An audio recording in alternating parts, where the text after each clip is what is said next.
Assalamualaikum warahmatullahi wabarakatuh. Bismillahirrahmanirrahim.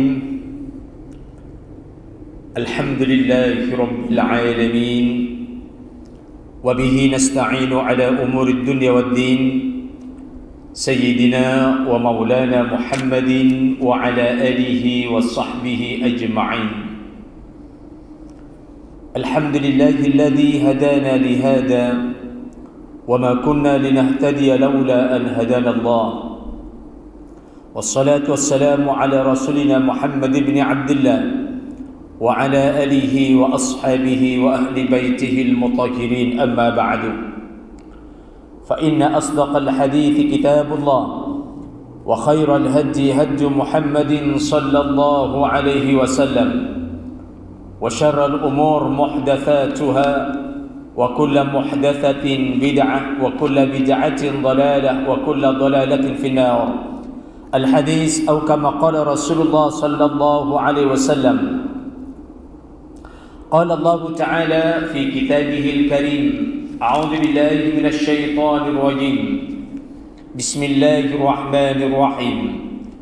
فرح المخلفون بمقعدهم خلاف رسول الله وكرهوا أن يجاهدوا بأموالهم وأنفسهم في سبيل الله وقالوا لا تنفروا في الحر قل نار جهنم أشد حرا لو كانوا يفقهون فليضحكوا قليلا وليبكوا كثيرا جزاء بما كانوا يكسبون.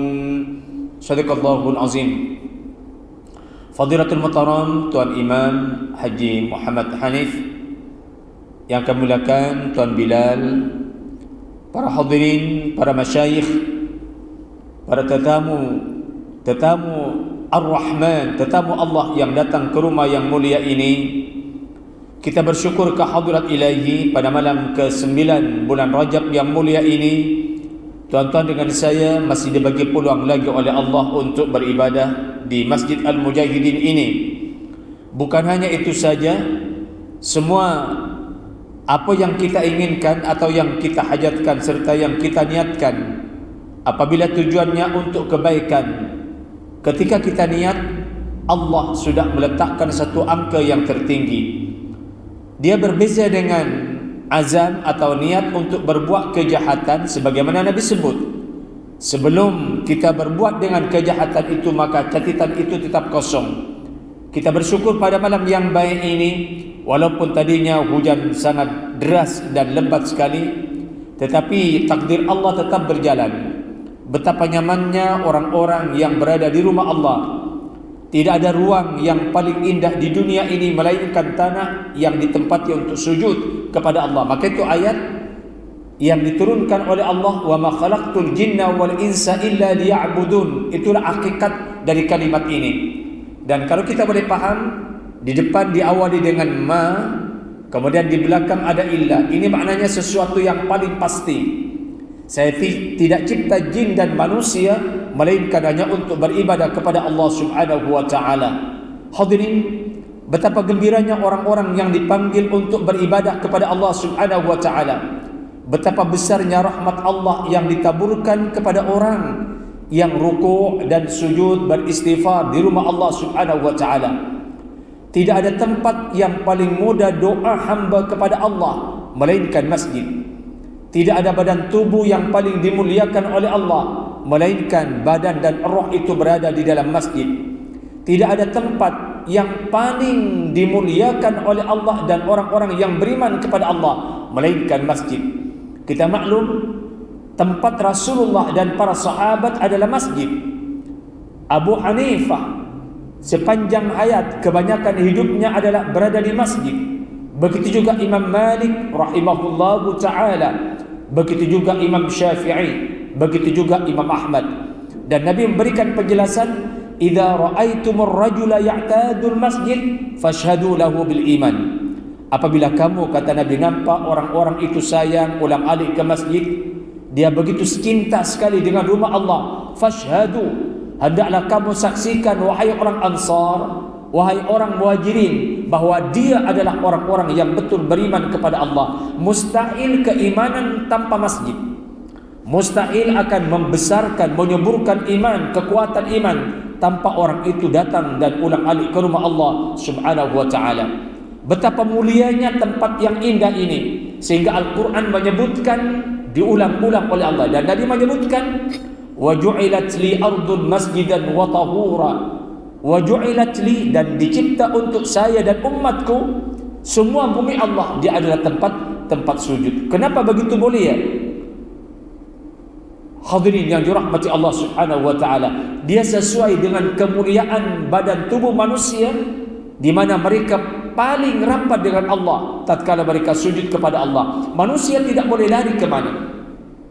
Tidak ada kesibukan yang paling indah melainkan orang yang sibuk beribadah. Dan Nabi memberikan satu acuan yang begitu bagus, la tushaddur rihal illa ila salasati masajid. Kalaupun kita senang melancong ke sana kemari, tapi sangat-sangat tidak digalakkan untuk berkeliling dunia, berkelana ke sana kemari, melainkan ziarah dulu ketiga masjid. Allah sebut masjid. Bahkan sebelum Rasulullah sallallahu alaihi wasallam menerima arahan untuk Isra dan Mi'raj, perjalanannya adalah dari masjid ke masjid. Harap-harap tuan-tuan dengan saya di bulan Rajab yang mulia ini, sesuai dengan ayat yang tuan-tuan dengar tadi, dapat beribadah lebih baik daripada bulan-bulan biasa. Dan insya-Allah tidak lama kemudian masuklah satu ungkapan yang begitu hebat sekali. Rajab syahruz zuru'. Rajab adalah bulan untuk menanam, memperbanyak tanaman. Rajab adalah bulan untuk menyediakan ladang yang di atasnya kita tanam dengan bermacam ragam tanaman. Itu adalah ungkapan yang cukup indah sekali. Sya'ban syahrus saqi. Sya'ban adalah bulan untuk menjaga tanaman itu. Kita jaga satu persatu, kemudian kita bagi baja, kita tengok dan kita rawat sebaik mungkin. Ramadan syahrul hasad. Ramadan adalah bulan untuk menuai, mengambil hasil daripada yang ditanam daripada bulan Rajab. Seakan-akan macam ini. Bagaimana mungkin Muslim hanya berangan-angan untuk mencapai Lailatul Qadar di bulan Ramadan tanpa persiapan dulu daripada bulan Rajab? Mustahil. Saya ulang kalimat ini, maka itu kalimat ini sangat indah sekali. Ramadan syahrul hasad. Ramadan adalah bulan untuk menuai. Bagaimana mungkin dia akan mencapai hasil apabila dia tidak menanam? Mustahil. Bagaimana mungkin tanaman itu akan baik apabila dia tidak dijaga di bulan Sya'ban? Kronologinya maknanya, Nabi, kata Aisyah radhiyallahu anha, tidak pernah berpuasa penuh dalam puasa sunat melainkan di bulan Sya'ban. Hadirin, kalaupun banyak keterangan-keterangan yang berkaitan dengan beribadah di bulan Rajab, terutamanya ibadah-ibadah mahdha, ibadah ghairu mahdha, tetapi yang pasti bayangannya adalah jelas. Supaya senang beribadah di bulan Sya'ban, masuk kepada Ramadan tidak terkejut selepas ditinggalkan setahun oleh umat manusia, maka itu caranya berjinak-jinak beribadah dan menunaikan ibadah puasa diawali daripada bulan Rajab. Hadirin yang dirahmati Allah, kita tengok malam ini saya bawa kitab, iaitu Dzurratun Nasihin Al-Wa'z wal Irsyad. Hebat sekali kitab ini. Rajab, kemungkinan persoalan ini adalah dianggap persoalan biasa, tetapi tidak. Di sana nanti ada al-asya' allati tata'allaq bitarikhil 'azimah. Ada beberapa perkara, kejadian-kejadian penting yang terjadi di bulan Rajab. Kita tengok nanti. Kalimat Rajab itu sendiri, semua ulama mengartikan Rajabtuhu ay rajabtu ayu azima, bermakna kebesaran. Rajab adalah bermakna keagungan. Kenapa macam itu? Kita tengok dari kalimat rajaba. Ra bermakna rahmati lil ibad. Dikatakan bahawa Ra bermakna rahmatku yang akan dituangkan kepada hambaku. Rahmatullah alal ibad. Kalimat Ra secara keseluruhan, Rajab bermakna keagungan, kebesaran. Yang kedua, dari sudut bahasa, Ra bermakna rahmatullah alal ibad, rahmat Allah yang dibagi kepada hambanya. Kemudian Jim yadullu ala jarmil abdi.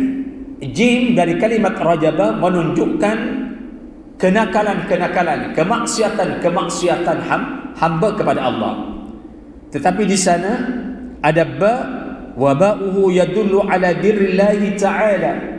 Ba menunjukkan bir, kebaikan Allah kepada hamba.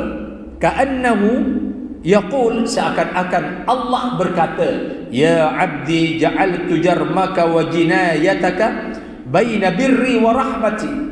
Wahai hambaku, saya cipta jaraim, kenakalan-kenakalanmu diapit oleh kebaikanku, rahmatku, dan antara kebaikan-kebaikanku kepada hambaku. Bagaimana mungkin sesuatu yang diapit dengan kebaikan, dengan rahmat Allah, akan dapat mengalahkan kehebatan Allah? Jadi itulah mulianya bulan Rajab. Jadi antara tadi jaraim, kenakalan-kenakalan hamba dapat dihapuskan sebab diapit oleh rahmat Allah dan kebaikan-kebaikan yang Allah bagi kepada hambanya. Itu satu. Yang kedua, budaya orang-orang Arab jahiliyah, walaupun sebelum Nabi lahir, kita maklum bahawa dalam konteks sejarah yang tidak boleh dipadam oleh sesiapa, orang-orang Arab jahiliyah sebelum Nabi lahir ke dunia lagi, mereka sangat membesarkan Kaabah. Adakah Kaabah wujud? Ada. Bahkan sejak zaman Nabi Ibrahim sudah ada. Tetapi Nabi Ibrahim, dia tidak membina Kaabah. Dia hanya wa idh yarfa'u Ibrahimul qawa'ida minal bait wa Ismail. Nabi Ibrahim meninggikan saja. Berarti Kaabah sudah ada sejak zaman berzaman. Dari sudut sejarah, apabila terjadi pertembungan antara Qabil dengan Habil, yang sepatutnya Qabil kena kawin dengan Labuda, Habil kena kawin dengan Iklimah. Tapi proses kemanusiaan, Qabil tidak boleh menerima peraturan itu, sehingga oleh Allah dua-dua mesti berkorban untuk menentukan siapa yang paling benar. Ternyata yang Qabil kebiasaan hariannya suka bertani, yang Habil suka berternak, maka keduanya mengorbankan apa yang diarahkan oleh ayahnya Nabi Adam sesuai dengan arahan Allah. Apa yang terjadi? Apabila Qabil mengemukakan dia berkorban dari hasil pertaniannya, tetapi daripada hasil pertanian yang paling buruk dia korbankan tapi yang tidak cantik. Sedangkan Habil, dia berkorban binatang yang dia jaga dan dia ambil yang terbaik. Ternyata di antara korban kedua insan ini yang diterima adalah korban Habil. Maka ketentuannya Habil mesti kawin dengan Iklimah. Malang sekali syahwat mengatasi segala-galanya. Al-Quran bercerita dengan clear bagaimana perancangan Qabil untuk membunuh adiknya, sedangkan perkara ini sudah diputuskan. Qabil tidak mampu untuk berbuat sesuatu kepada Habil selagi masih ada Nabi Adam. Tetapi di antara konteks sejarah, apabila Nabi Adam keluar jauh, kemana keluarnya? Ada pandangan dia untuk pergi menunaikan ibadah tawaf ke Ka'bah Al-Musyarraf. Maknanya Ka'bah sudah wujud sejak zaman berzaman, sehingga Qabil mengambil kesempatan ketiadaan ayahnya, maka boleh membunuh Habil. Ternyata benar, dibunuhlah seorang adik dengan begitu kejam sekali oleh ayah, oleh abangnya. Maknanya Ka'bah sejak dulu lagi sudah wujud. Dan orang-orang Arab jahiliyah apabila masuk bulan Rajab, maka pintu Ka'bah dibuka 24 jam sepanjang satu bulan. Saya ulang, Orang Arab jahiliyah apabila masuk bulan Rajab, dari mana bulan ini? Bulan ini memang wujud dari zaman berzaman. Al-Quran memberikan pandangan, inna iddatash syuhuri 'indallahi 12 syahran fi kitabillah yawma khalaqas samawati wal ard minha arba'atun hurum. Jadi sejak Allah cipta 7 langit dan 7 bumi, bulan-bulan ini sudah wujud. Jadi tidak hanya waktu Nabi Ibrahim hidup, jauh sekali sebelum Nabi Muhammad dilahirkan. Memang sudah ada nama bulan-bulan ini, sudah ada. Jadinya orang-orang Arab jahiliyah dia paham di antara bulan-bulan ini yang sangat-sangat dihormati adalah bulan Rajab. Jadi orang-orang Arab jahiliyah apabila masuk bulan Rajab, seakan-akan mereka tidak ada pertembungan, tidak ada permusuhan, sebab menghormati hidup di bulan Rajab. Yang kedua, kalaupun mereka berpuak-puak, selalu bertengkar, selalu saling membunuh, berperang antara puak Arab dengan puak Arab ke waktu itu, masuk bulan Rajab, semuanya itu ada di stop. Sebab apa? Menghormati orang-orang yang beribadah di bulan Rajab. Memang begitu adat yang ada pada mereka. Bahkan dikatakan apabila ada seorang membunuh seseorang, Abdullah membunuh Bakar, kemudian ahli waris Bakar dia akan balas dendam. Apabila dicarinya Abdullah tidak jumpa, dan jumpa di bulan Rajab, maka pembunuhan itu tidak akan pernah terjadi. Kenapa? Sebab menghormati kedatangan bulan Rajab. Hadirin yang dirahmati Allah Subhanahu wa taala. Dan dari konteks hadis memang jelas, afdhalus siyam ba'da Ramadan siyamu ashhurul hurum. Sebaik-baik puasa selepas Ramadan adalah berpuasa di bulan-bulan yang sangat dimuliakan. Tentu bulan-bulan ini, pertama Dzulqa'dah, yang kedua Zulhijjah, yang ketiga Muharram, yang diasingkan adalah Rajab. Jadi kalaupun hadis-hadis yang berkaitan dengan puasa di bulan Rajab, ada banyak orang mempersoalkan dari sudut sanad dan matannya, kesahihannya, tetapi hadis ini adalah sahih. Sebaik-baik berpuasa selepas Ramadan adalah berpuasa di bulan hurum. Semua ulama tafsir, sama ada tafsir At-Tabari, Ibnu Katsir, Safwatut Tafasir, Tafsirul Ahkam, Tafsir Munir, Tafsir Jalalain, mengartikan minha arba'atun hurum, di antara 4 bulan yang masuk bulan yang sangat-sangat dimuliakan adalah di antaranya adalah Rajab. Jadi berpuasa di bulan Rajab, berpuasa di bulan Dzulqa'dah, Dzulhijjah, Muharram sangat-sangat digalakkan, walaupun dia adalah bukan puasa wajib. Jadi sekarang sedang berlegar-legar di beberapa tempat bahwa tidak ada dasar, puasa ini adalah bid'ah, tidak ada daripada Nabi dan lain sebagainya. Ingat, cara memahami hukum di situ ada qawaid, dan hadis itu adalah sahih. Berapa akan berpuasa terpulang kepada masing-masing. Macam mana pahalanya kita serahkan kepada Allah. Yang pasti bulan-bulan ini sangat dimuliakan. Kita tengok dari sudut falsafah. Kenapa Dzulqa'dah dan Dzulhijjah dimuliakan masuk bulan hurum? Jelas, di bulan itu orang Islam menunaikan ibadah haji. Dari mulianya rukun Islam yang termasuk ibadah haji, sehingga Nabi menyebutkan al-hajjul mabrur laisa lahul jazaa illa al-jannah. Jelas, hadis ini juga adalah sahih.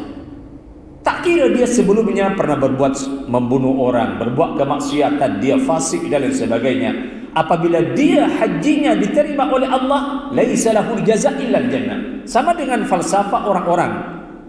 Katakan dia 60 tahun tidak kenal Islam, tidak kenal syahadah, tetapi oleh Allah ditakdirkan 2-3 bulan sebelum meninggal dia bersyahadah.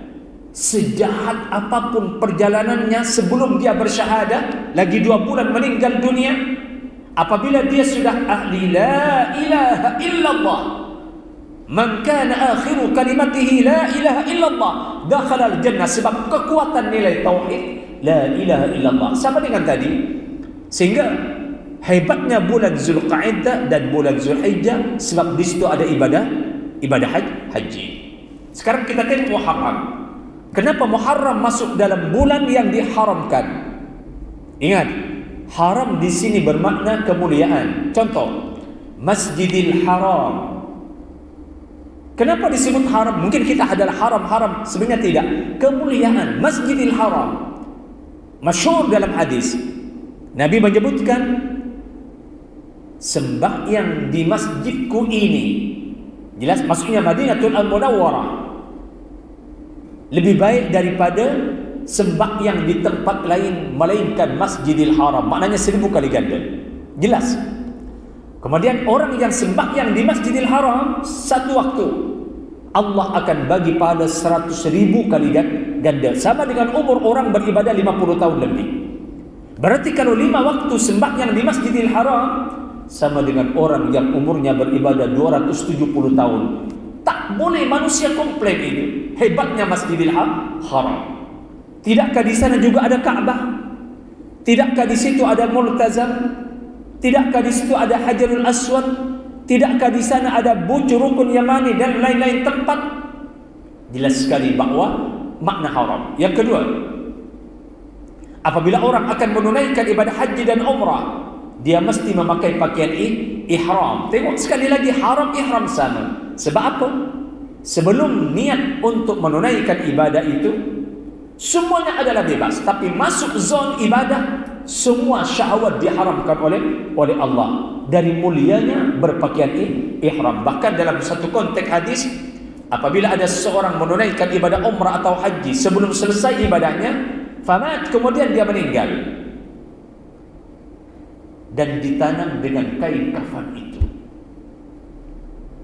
Nabi menyebutkan dengan hebat sekali, apabila datang malaikat Munkar dan Nakir, datang saja, kana yulabbi, maka jenazah ini yang memakai pakaian ihram, kana yulabbi, labbaik Allahumma labbaik, labbaik la syarika laka labbaik. Sekali lagi memakai pakaian ihram. Pakaian, jadi haram bermakna adalah keagungan, kebesaran.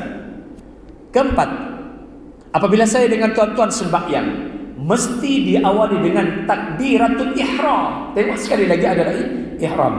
Takbir yang lain, nak rukuk, nak sujud, namanya takbir intiqal, dia tidak wajib. Tetapi yang ini adalah wajib. Mana-mana orang tidak takbir, mengangkat tangan adalah sunat, tapi apabila tidak membaca Allahu Akbar, batal. Hadirin, begitu juga bulan-bulan haram ini, di antara dia adalah Rajab. Jadi dari pembahasan ini kita boleh tahu betapa indahnya, betapa mulianya, betapa pentingnya beribadah lebih di bulan Rajab daripada bulan-bulan yang lain. Kemudian yang kedua, al-ahdas at-tarikhiyah, kejadian-kejadian yang besar yang terjadi di bulan Rajab. Kita tengok satu persatu. Semua perancangan Allah dia tidak bertepatan. Mesti dia berkaitan dengan qada dan takdir Allah. Contoh, kejadian yang begitu hebat sekali.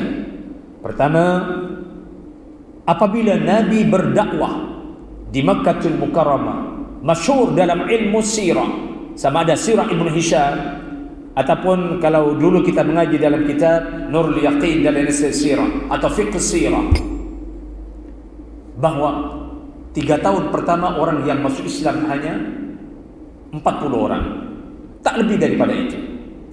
Betapa dahsyatnya dakwah Nabi dikacau oleh musuh-musuh Islam. Tidakkah markas apabila Nabi menyampaikan wahyu di Makkahul Mukarramah, tempatnya adalah di rumah Arqam bin Abil Arqam. Kalau tuan-tuan sa'i Safa Marwah di situlah kawasan itu. Betapa dahsyatnya orang-orang yang bersyahadah disiksa mati-matian oleh orang-orang geng-geng Abu Jahal. Begitu juga Abu Sufyan dan orang-orangnya sebelum masuk Islam. Bahkan pernah Nabi dan para sahabat dibaikot untuk semua ekonomi. Dan dalam sejarah dikatakan dari laparnya Rasulullah dan para sahabat, dia letakkan kerikil-kerikil atau batu supaya dapat menahan itu kelaparan. Dahsyat sekali. Sebagian digambarkan sampai makan dedaunan kering. Contoh yang paling nyata, bagaimana nasib Bilal bin Rabah, bagaimana nasib Sumayyah, bagaimana nasib Ammar bin Yasir, bagaimana nasib para sahabat-sahabat yang lain. Jadi Orang-orang yang baru masuk Islam sebagai manusiawi dia tidak kuat, sehingga minta izin kepada Nabi supaya hijrah untuk menyelamatkan iman. Dan Nabi mengizinkan. Hijrah pertama dipimpin oleh Utsman bin Affan, 12 orang lelaki, 4 orang perempuan. Di antaranya yang 4 adalah Ruqayyah, anak Rasulullah yang sudah kawin dengan Utsman. Hijrah pertama ke mana? Ke Habsyah. Jarak yang begitu jauh. Bila terjadinya peristiwa yang begitu besar itu adalah sekali lagi di bulan Rajab. Yang kedua, hadirin, kejadian yang sangat hebat yang terjadi di bulan Rajab. Perang Mu'tah atau perang Tabuk. Perang Tabuk. Peperangan yang sangat dahsyat tahun ke-9 Hijrah. Bagaimana Nabi akan menghadapi tentera Rom. Mereka rupanya mendengar makluman sebab Romawi adalah satu kerajaan yang begitu besar. Setiap dia menjajah mesti menang. Tetapi dia mendengar nama Muhammad sallallahu alaihi wasallam yang membawa perubahan dasar Islam yang baru, dan mereka sudah mengintai akan menyerang tentera Muhammad yang berada di kawasan Madinah dan Mekah. Permulaannya Nabi tidak ingin berperang, ingin damai saja, sebab supaya Islam tidak diancam oleh sesiapa. Tetapi kesombongan tentera Rom, yang tentera mereka lebih daripada 100.000 tentera, dan Nabi dapat menyediakan tentera hanya 30.000 saja, 10.000 pasukan berkuda. Nabi bermesyuarat dengan para sahabat bagaimana akan menghadapi tentera yang begitu besar. Dan keadaan bandar Madinah sangat-sangat panas. Cuaca begitu panas sekali. Ekonomi orang Madinah apabila terlalu panas, maka dia merundung 100%. Pada masa yang sama ada arahan berperang untuk ke Tabuk, tempat yang sangat jauh sekali. Ada pandangan, 1 ekor unta dikongsi oleh orang Ansar dan Muhajirin 8 orang. Maknanya kalau 2-3 orang naik, 5 orang mesti berjalan kaki ganti-ganti. Kemudian ekonomi sangat kering. Apabila situasi ujian yang sangat besar, adakah musuh yang akan menyerang akan dibiarkan? Tidak. Datang Sayyidina Utsman bin Affan yang sangat dermawan. Dia keluarkan kebanyakan harta bendanya untuk persediaan perang diserahkan kepada Rasulullah. Datang sahabat kedua, Abu Bakar As-Siddiq. Tuan-tuan boleh baca semua sejarah ini. Semua harta benda Abu Bakar diserahkan kepada Rasulullah. Dan Nabi sempat bertanya, bagaimana untuk anak dan istrinya kalau semua diserahkan? Apa jawaban Abu Bakar? Saya ada Allah dan Rasul. Bayangkan semua harta bendanya, sebab situasi sangat gawat. Begitu juga Sayyidina Umar bin Khattab, walaupun tidak keseluruhan harta bendanya. Inilah ayat, kalau tuan-tuan cek dalam surah At-Taubah ini, farihal mukhallafuna bimaq'adihim khilaf Rasulillah wa karihu an yujahidu bi amwalihim wa anfusihim. Pada masa yang sama Nabi diuji oleh kumpulan orang munafik yang dipimpin oleh Abdullah bin Ubay bin Salul. Dia minta izin kepada Nabi supaya tidak ikut berperang sebab keadaan ekonomi terlalu panas. Alasannya Nabi izinkan. Apabila Nabi izinkan, datang malaikat Jibril. Allah menegur Nabi itu, sebab Nabi mengizinkan untuk tidak bersama. Farihal mukhallafun. Ayat ini jelas.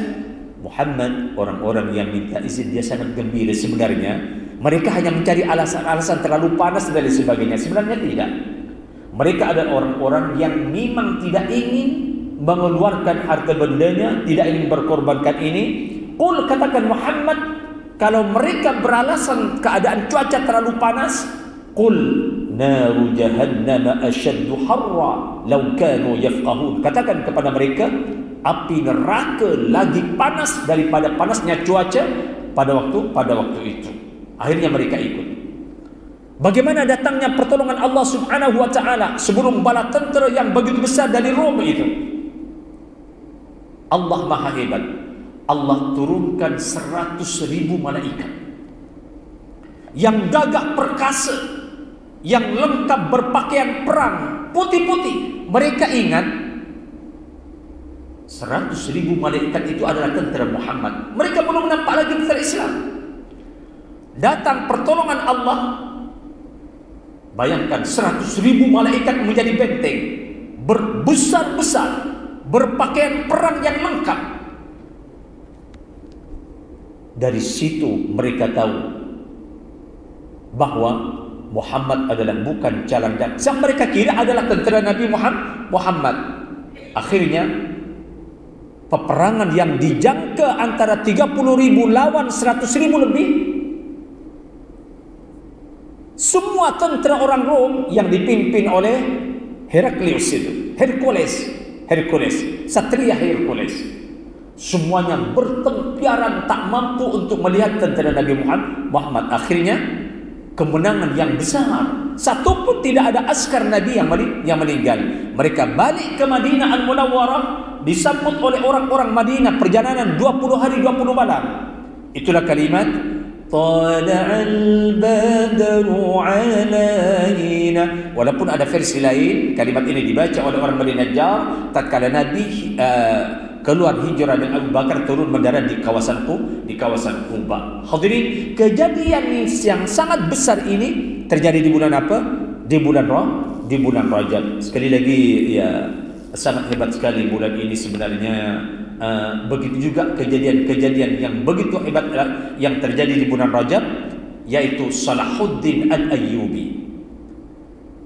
Bagaimana dia dapat menawan bandar yang menjadi mercu tanda Islam, yaitu Al-Aqsa Asy-Syarif. Tidakkah orang Islam pertama yang menawan Al-Aqsa adalah Sayyidina Umar melalui jalan Wajalah? Saya agak tahu sebab saya dah masuk ke Israel agak lama, 10 hari 10 malam.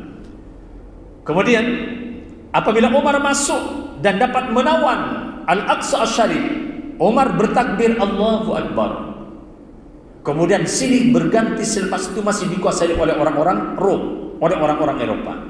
Tapi datang Salahuddin Al-Ayyubi, panglima perang daripada Kurdistan yang begitu hebat sekali. Tuan-tuan tahu, dia merancang untuk merampas balik Al-Aqsa Asy-Syarif. Dia ambil masa dan tempat dan bulan yang terbaik.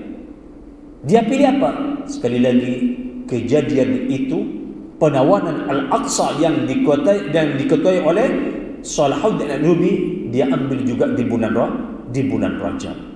La haula wala quwwata illa billah. Jadi Rajab ini penting juga bagi tahu anak-anak kita itu. Lagi-lagi ya, namanya budak-budak sekarang, generasi sekarang, dia tak pikir, dia ingat bulan ini bulan biasa-biasa. Tidak, sebenarnya bulan ini sangat-sangat hebat sekali. Berikutnya, kejadian yang begitu hebat sekali. Hadirin, di mana kehebatannya? Ada pandangan Sayyidina Ali dilahirkan di bulan Rajab. Siapa Sayyidina Ali? Terlalu hebat dalam sudut sejarah. Kemudian Aminah, Sayyidah Aminah, tatkala hamil mengandung di dalamnya janin Rasulullah juga di bulan Rajab. Imam Syafi'i lahir bulan Rajab dan meninggal di bulan Rajab. Saya kalau sebenarnya banyak semuanya itu tidak bertepatan. Allah mesti ambil yang terbaik melalui masa yang terbaik. Itulah ayat minha arba'atun hurum. Dan hebatnya lagi, Zulqa'dah, Dzulhijjah, Muharram ikut urutan, tetapi Rajab diasingkan oleh Allah. Bahkan tuan-tuan kenal dengan saya dan menjadi tiang agama salat. Kewajiban salat adalah kewajiban yang Allah wajibkan di bulan Rajab dengan satu ayat yang turun, Subhanalladzi asra bi'abdihi laylan minal masjidil haram ilal masjidil aqsa alladzi barakna hawlah linuriyahu min ayatina innahu huwas samiul basir. Satu cerita yang sangat clear. Al-Quran mendedahkan persoalan yang begitu besar. Tidak pernah makhluk yang Allah cipta seluruh dunia sejak Nabi Adam boleh berkelana, boleh naik ke atas sampai ke Sidratul Muntaha, tak ada melainkan Rasulullah sallallahu alaihi wasallam. Saya bawa kitab sebenarnya berkaitan dengan itu, walaupun pembahasannya agak panjang, cumanya saja nak menggambarkan betapa hebatnya bulan Rajab ini. Dan kita tahu bahawa apabila disebut Isra wal Mi'raj, satu mukjizat yang sangat besar. Sedangkan kebiasaan apabila manusia akan berjalan naik unta daripada Masjidil Haram ke Masjidil Aqsa hanya dapat ditempuh 1 bulan. Tetapi insan yang mulia ini, yang di luar jangkaan otak manusia, yang disebut dengan khawariqul adah ataupun juga mukjizat, Allah datangkan insan yang mulia ini dan di Isra Mi'rajkan sekali lagi di bulan Rajab yang mulia. Hadirin, yang itu cerita Isra Mi'raj, barangkali tak perlu saya ulas di sini, cumanya ada satu maklumat yang sangat besar. Di Al-Aqsa sana ada namanya Abidah, seorang nini perempuan yang rajin ibadah di Al-Aqsa. Apabila masuk bulan Rajab, perempuan ini qara'a surat Al-Ikhlas. Dia akan baca surat Ikhlas tidak kurang 12 kali setiap hari, setiap malam. Dan perempuan ini, dia tinggalkan baju Al-Atlas, baju yang bagus-bagus. Masuk bulan Rajab ada pakaian khas. Kalau dia beribadah bulan Rajab, dia mesti memakai pakaian itu. Dia tidak diganti dengan pakaian lain. Tahun berganti tahun, kemungkinan 10 tahun, 20 tahun, baju itu masih tetap dijaga. Masuk bulan Rajab, mesti memakai pakaian itu. Famaridat, tiba-tiba Rajab tak pasti ke 30 kali ke, wallahu alam, ikut umur dia, tiba-tiba dia sakit. Apabila dia sakit, dia tahu kemungkinan ini adalah akhir perjalanan hidup dia. Dia berwasiat kepada anaknya, idza muttu fadfinini bihadatha. Apabila saya meninggal, tolong jadikan baju yang sentiasa dibawa ibadah di bulan Rajab dijadikan kain kafan. Famatan, perempuan ini memang meninggal dunia di bulan Rajab. Tentu baju itu mungkin sudah koyak-koyak ataupun juga sudah lusuh. Tetapi dia hanya suka masuk bulan Rajab apabila beribadah kepada Allah, bukan hanya tahajudnya, qiyamul lailnya, semuanya dia mesti dengan pakaian itu. Malang sekali apabila meninggal, anak lelakinya tidak menjalankan wasiat ibunya. Justru dia memakaikan pakaian yang cantik. Sebab malu dengan orang ramai kalau kain kafan hanya itu. Apa yang terjadi? Siang ditanam, kemudian tentu malam anak yang diwasiatkan yang tidak menjalankan wasiat itu keletihan, sedih, dan dia tertidur saja. Hadirin yang dirahmati Allah subhanahu wa ta'ala, fara'aha fil manam faqalat, tiba-tiba dia bermimpi, ya bunayya lima lam ta'khud bi wasiyati inni ghairu radiyatin an. Wahai anakku, baru saja terlelap, seakan-akan ibunya datang, wahai anakku, kenapa kamu tidak jalankan wasiat saya? Saya tidak ridha kamu sebagai anak saya. Macam petir dia. Langsung dia terbangun. Fantabaha faz'an wa nabasha qabrah. Terus tanpa berpikir panjang, disebabkan kesilapan anak ini, dia ambil baju ibunya itu, terus dia pergi ke kuburan ibunya itu, wa nabasha, dia korek kuburan itu. Hadirin yang dirahmati Allah, falam yajidha fi qabriha. Ternyata ibu yang baru ditanam sudah tiada.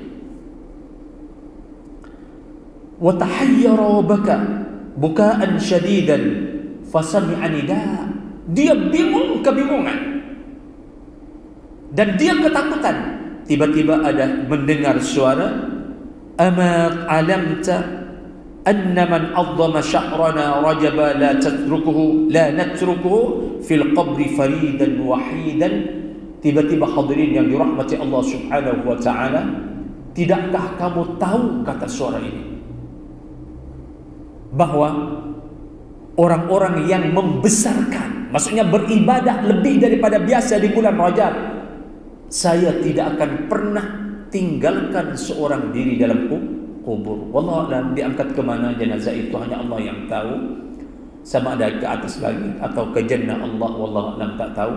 Tapi ini tuan-tuan boleh cek dalam mana kitab-kitab sirah, bahkan diulang-ulang tajuk tentang ini. Kebenaran kisah ini, walaupun ini bukan hadis, adalah fakta yang cukup jelas sekali. Jadi bukan hanya sebab apa, sebab ibunya dia memang adalah orang ahli ibadah, dan apabila masuk bulan Rajab, ibadah dia adalah berlainan daripada bulan-bulan biasa. Untuk itu insya-Allah ya, walaupun sifatnya dia tidak wajib, mungkin anak-anak dara yang barangkali masih ada hutang Ramadan yang lepas, sangat penting sebab ini sudah mendekati Ramadan yang tinggal beberapa hari saja insya-Allah. Dan harap tuan-tuan dengan saya dibagi kekuatan kesabaran yang baik, dan ya tidak mensia-siakan peluang itu. Walaupun kita sentiasa baca Allahumma barik lana fi Rajab wa Sya'ban wa ballighna Ramadan, tapi apa maknanya doa itu, kata Sayyidina Ali. Apabila ditanya Sayyidina Ali tentang hebatnya Ramadan, maknanya Ramadan yang sunnah naik taraf yang wajib. Yang wajib 70 kali ganda. Apa maknanya hebatnya Ramadan? Kalau amalan Ramadan sama dengan di luar Ramadan. Hadirin yang dirahmati Allah, ada banyak lagi peristiwa-peristiwa penting. Tuan-tuan boleh cek dalam kitab Durratun Nasim ini. Ya, untuk lebih lengkapnya, kesempurnaannya insya-Allah kita akan korek, kita akan kaji dari semasa ke semasa. Semoga Allah muliakan semuanya, dimudahkan urusannya, dibagi kesihatan yang baik, penyakit-penyakitnya diangkat oleh Allah, sehingga dapat beribadah sebaik mungkin di bulan Rajab yang mulia ini, terus masuk Sya'ban dan Ramadan insya-Allah. Wassalamualaikum warahmatullahi wabarakatuh.